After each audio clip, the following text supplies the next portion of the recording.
and welcome to Sounding Board, a community access television production of Sir Optimus International of Novato. My name is Madeline Peters, and my guest today is Bruce Frankel of Eckhoff Wealth Management, and I'll turn to him in a moment. Bruce is the author of this book, The 7 Biggest Financial Mistakes Made by Successful Entrepreneurs.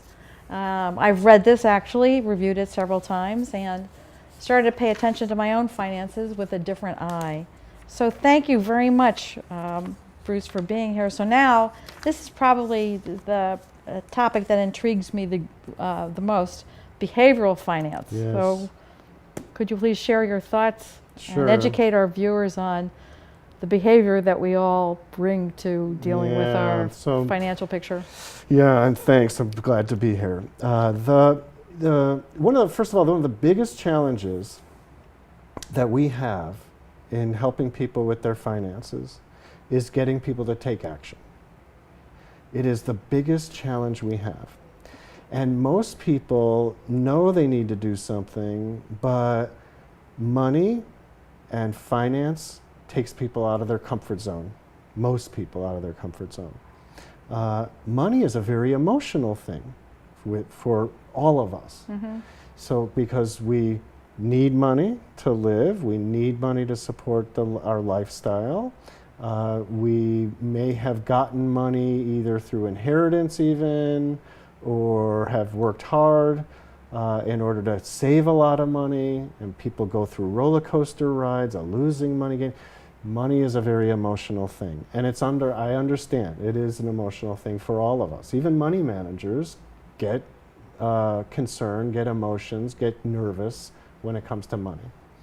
So what we will need to do as financial planners is try and help people, first of all, understand the basics, and this is not so complicated once you start explaining it to folks, but also to break it down into smaller pieces to help people get through it.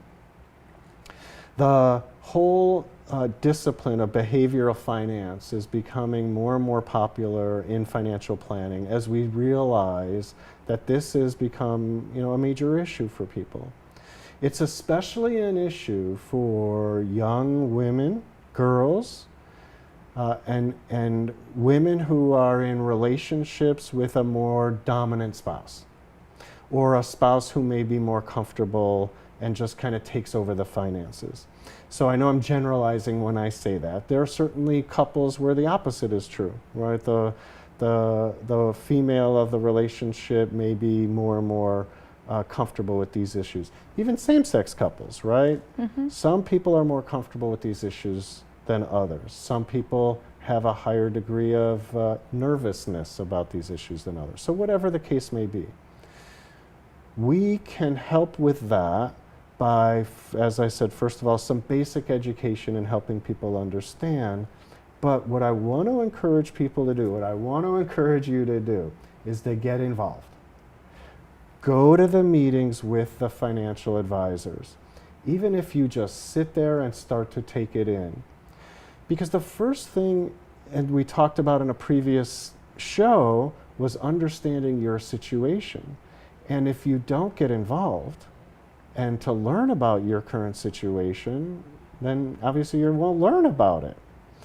The issues that come up with people who don't take this step to start to get involved, first of all, you're dependent. That's right. And I don't want girls, I don't want women to be dependent. I don't want them to be dependent on a man or a partner or the government, heaven forbid. Mm-hmm. And so by education, we can help empower people to understand these issues, and at that point, they can make informed decisions that are right for them. But first and foremost, that education will remove dependency. And the more that we can remove dependency, the better. Well, it's like and going back earlier too, just removing dependency and getting a real accurate picture of what your financial status is. Those are extremely important. There's one term in our conversations that I just want to say it. It's procrastination. Yes. It's like that spoke to me. I'm sure it has an effect on a lot of people. It does. So it's Yeah, and thanks for bringing it up. You know, when I'm talking about what do we normally do? And it's just natural. When we're taken out of our comfort zone, we avoid it. That breeds the procrastination into not taking action on their finances. And this is an issue that we can come up with.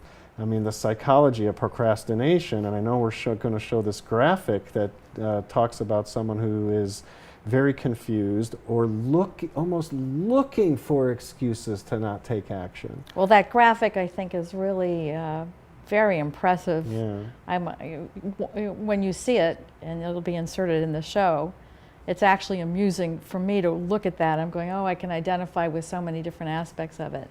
But that's, and you said this earlier too, it's important to take action, but the behavioral side of finances that people do tend to procrastinate, certainly with finances as well as a lot of other things in their lives. But that it's particularly important that people understand that they cannot procrastinate in order to get a realistic picture of their finances so that they can make changes, they can grow in their lives. And we're seeing now, as you know, the baby boomers now are getting up there in age, and we have, you know, men die first, right? We can't change that. The actuarial tables are very clear about this. And the challenge will be if a widow is left who doesn't understand anything about their finances. And that's the other reason why I want women to be involved, stay involved, understand their current situation, so that heaven forbid if you lose your spouse, you don't feel completely lost. Now, hopefully you have good advisors who will hold your hand through it all, but I want you to be informed. I want you to understand your situation so that you're not simply dependent on an advisor even to be telling you what to do. Well, I think that gets back to the whole behavioral side of finance too. And the important thing is when a person is in a dependent relationship and something happens, there's an emotional response to that.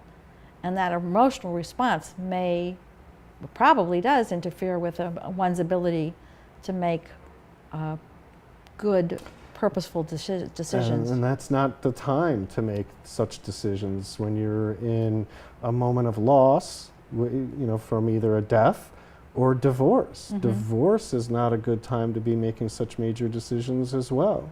And we see couples that go through divorce, and you know, if one partner hasn't been involved in the finances, then they really don't understand their situation. Mm-hmm. And that's where we need to do financial plans for you know, one of the partners going through divorce, so they'll understand the before and after mm-hmm. of their situation. And I want folks to do that before they go in and start negotiating their divorce settlement. Mm-hmm. I want to see the women come in and do a financial plan first. Mm-hmm.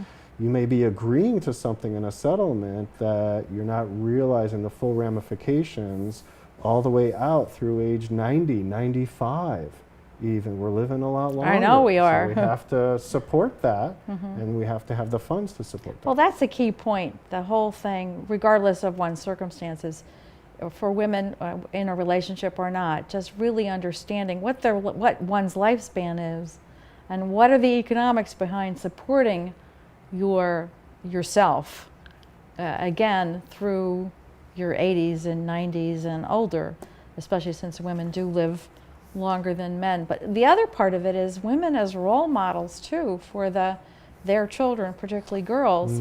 That's an important thing to, you know, if you take ownership of your finances, then your children will take note and take ownership of their finances as well. So you bring up quite a few. Please teach your children about money early. Well, thank you very much, Bruce, for taking the time to be here. My pleasure.